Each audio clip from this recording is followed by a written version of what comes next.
Okay, I'm back on my feet for my bookshelf tour uh, into the P's, which you think, oh my goodness, we're gonna finally be finished with this bookshelf tour fairly quickly. Though I've got a lot of comics to do, I've got a lot of kind of random shelves. Other than that, probably another good third or more. So even more than that to do after I've gone through my very incredibly rough alphabetical. Let's see if I can't clear off just sort of the front bits of the P shelf at the moment. We'll start off with one that comes from my first year of college. Which I did at a community college here in Victoria. I mean, well, I attempted a community college in Kelowna and kind of washed out of that.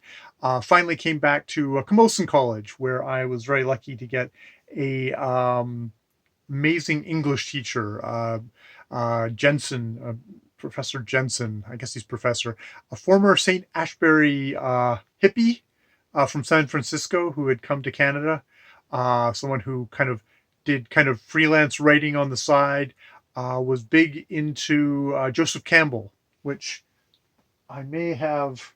Actually, I don't think. I think my Joseph Campbell is somewhere else. I haven't probably even talked about Joseph Campbell yet.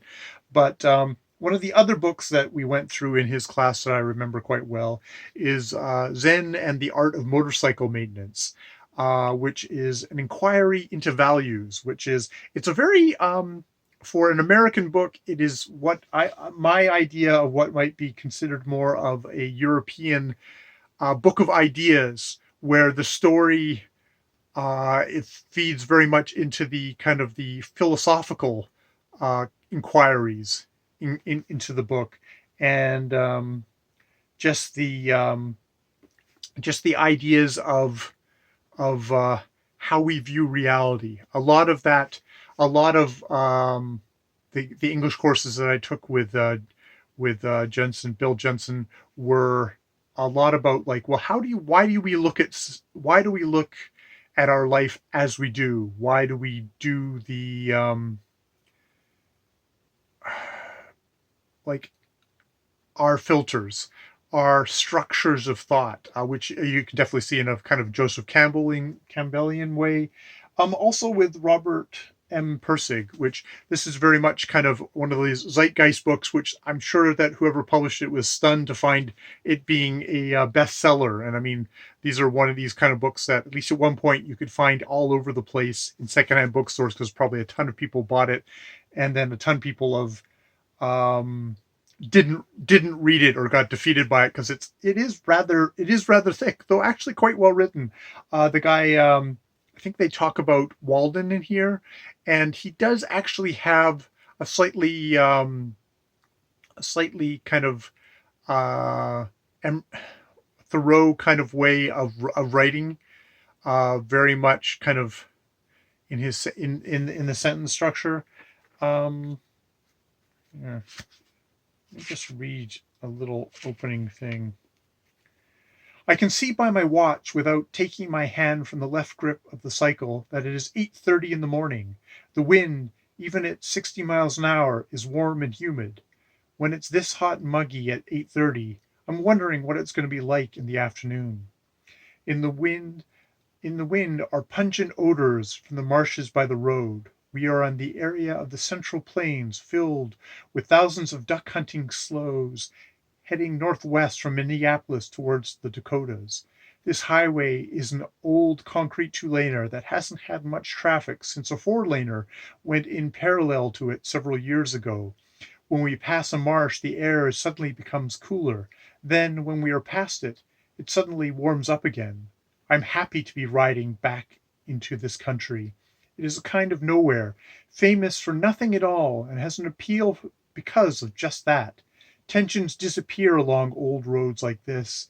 We bump along the beat up concrete between the cattails and stretches of meadows, and then more cattails and marsh grass. Here and there is a stretch of open water, and if you look closely, you can see wild ducks at the edge of the cattails, and turtles.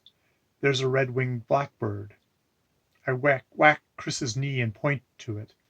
which kind of gives you a good sense of the kind of the travelogue sense that is also happening with this. And he whacks the knee of Chris, who is his son, as they are crossing the thing. It also deals with mental illness, and it slightly is a bit in the trope of mental illness of, oh, people who have mental illness are actually people who maybe are just are considered mentally ill because of that they don't conform to society's way of looking at the world, which I find is more of a philosophical way of looking at things versus somebody who's mentally ill who basically can't take care of themselves, who can't, who is going to put themselves at harm. It's not like, oh, they just have a different way of looking at the world. It's more like they are going to hurt themselves. They are going to um, damage themselves, and I think that can be kind of a dangerous way uh, of enabling people to.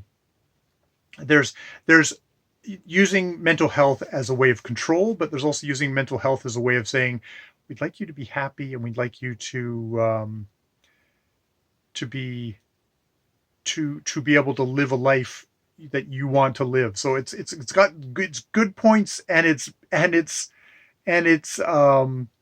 of hippy dippy.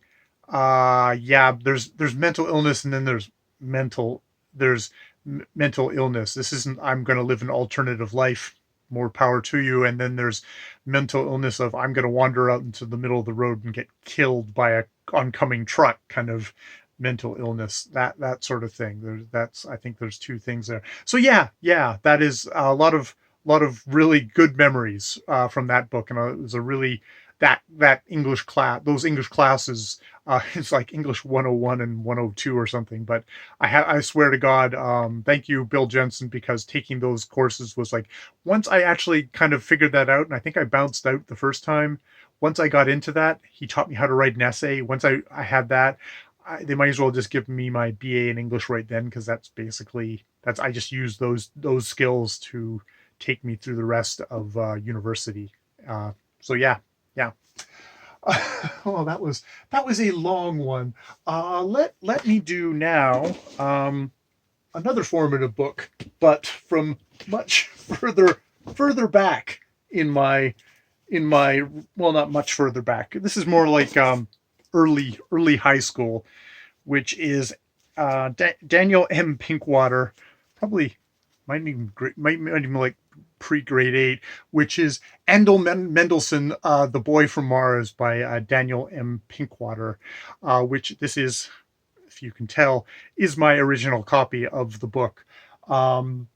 Which, it's funny, speaking of, there's a theme, if there's a theme there, that is somebody who's looking at the world very differently. This is where he has a best friend who says, I'm actually not from here. I'm from Mars. And he sort of convinces him. But there's also just a lot of interdimensional travel in this book. There is a lot of kids getting in trouble for kind of finding out all the gross facts of history. Horrible histories might have a little bit of a germ from Daniel M. Pinkwater. Stuff like people stunk so bad in the Middle Ages that they just doused themselves with perfumes so that people wouldn't see them because nobody took baths. And what does it say in the back? Learning to float a pebble in the air was easy, but levitating a whole building was something else. You don't think we could make it float away altogether? I asked. We'd have to practice a lot first, Alan Mendelsohn said. Just getting it off the ground is going to be no easy feat. What's more, we have to decide if we want to send it up empty or with everyone on board. If we send the school up loaded, we have to be very sure we can set it down again gently, or we'll wind up killing everyone. If crazy adventures blow your socks off, then lace up your shoes and grab on to The Last Guru and Gorgle Monster, Mystery Monster of Lake Ontario, two other improbabilities by Daniel M. Pinkwater, which I guess are other books in the thing. But it's one of these really delightful book, and also a book that, like, they go crawling around in odd stores where they find like bizarre comics, and they start on courses of kind of mind thought experiments and mind powers, and taking courses into like hidden kabbalistic knowledge. Really, just wonderfully subversive books for young readers, and I definitely gobbled that up. Having a friend who did try and convince me that he was from another planet. It turned out he was from Austria. Um, because I don't want to actually read that copy anymore because it'll fall apart. I have two volumes of Daniel M. Pinkwater's compendium of novels, 5 novels and 4 novels by Daniel M. Pinkwater. I don't think I ever found one that was as entertaining or as subversive as and Alan Mendelsohn, but there's also quite the possibility that I'm not that 12, 13-year-old kid anymore, and that might be, I may have passed that moment in the thing. Here, let's go on to more regulars, which are Paul Park, an author I have not read, but I've carried these books around. Sugar Rain and Soldier of Paradise. They are, what is this? The stunning first volume of the Starbridge Chronicles. Just read the back and find out what the heck the book is, since I've held on to it for a while. From a stunning new voice in the realm of science fiction comes a breathtaking novel of fantastic adventure. Enter a world where seasons last for generations, and the hopes and curse of the future lies in the coming sugar rain, where birth brands your flesh and death leads you through the 9 hells to paradise. Follow 2 men, renegades of the elite Starbridge ruling class, as they descend into the horrific lower depths of the phantasmagoric city of Charn. A prince and a doctor, 2 well-intentioned aristocrats, sparking rage and revolution in their wake, sowing the dangerous seeds of a profound and alien concept, freedom. So, yeah. Again, it's one of those books that I should probably at some point read. Soldier Paradise and, yes, Sugar Rain. So, yes. Someday I will actually read the books that I own. Thomas Pynchon. I've read The Crying of Lot 49, which I read in university. I read his first novel, whose name completely escapes me. Someone gave me Vineland, I think as a kind of a gift for going back to university, which I never read. And then there's Gravity's Rainbow, which is, I think, still considered maybe one of the big book by him. It's one of these books that I've only gotten certain ways into a couple of times, and I've never made it my way all the way through. Maybe just because I was reading it so slowly, trying to figure things out, when I should have just kind of plowed my way through and just sort of let it sweep through me and just tried to, that 5% that I was going to understand or get or process, I should have just kind of let that through. Maybe that would be the better way for me to get it. It's actually a nice big copy of it, and the text, God, even if it's a nice big one, the text is still on the small side. So this thing, hold on to things so long, kids, and then your eyes go and you can't even read the goddamn font of them anymore, which is pretty sad. Okay, let's finish up the P's at the beginning here, and then we'll go to the back things where I've read a lot of the books, but they're all by the same author. Here is the Gormagast trilogy, which I have collected all of them. Lovely Penguin modern classics. I guess they could actually have gone over on my, I may have dispersed that pile of Mervyn Peake, which are what sound like very odd, I haven't read them, very odd kind of fantasy novels, but in the kind of the T.H. White school of fantasy, which seems to kind of almost mix contemporary of the time Britain with fantasy elements. I think, is it Gormagast is the very first one? No, it's the second one, and that's the third. Titus Groan is the first one, Stranger than fiction, larger than life, full of shades and echoes, Titus Groan is not merely one of the most brilliantly sustained flights of the imagination in modern English fiction, it is also a sustained piece of deadly irony. The characters are weird, the setting fantastic, everything about Mervyn Peake's masterpiece seems eccentric, but for the stringent sense of reality which always seeps through the farcical, frightening antics in the mad castle of Gormagast. So yeah, and I love the covers. I love the covers. I love nice, sparse, little imagistic covers. Those excite my imagination. Of course, they have not excited my imagination enough to actually sit down and perhaps read them. I've carried them with me for a long, long time. If nothing else, this bookshelf tour makes me realize I really don't need to buy any more books.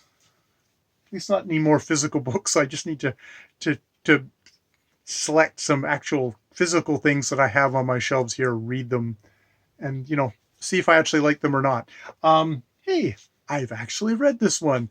It is Edgar Allan Poe, the what is it? The Narrative of Arthur Gordon Pym of Nantucket, which is a novel which it's slightly, it gets called a Hollow Earth novel, I think, just because it ends bizarrely. Maybe it ends unfinished. I don't know if it's an unfinished ending or not. It ends with whiteness, which I don't know if that's a white supremacist kind of whiteness or not. Set in 1827, the narrative of Arthur Gordon Pym of Nantucket is an exciting blend of romantic adventure with realistic detail.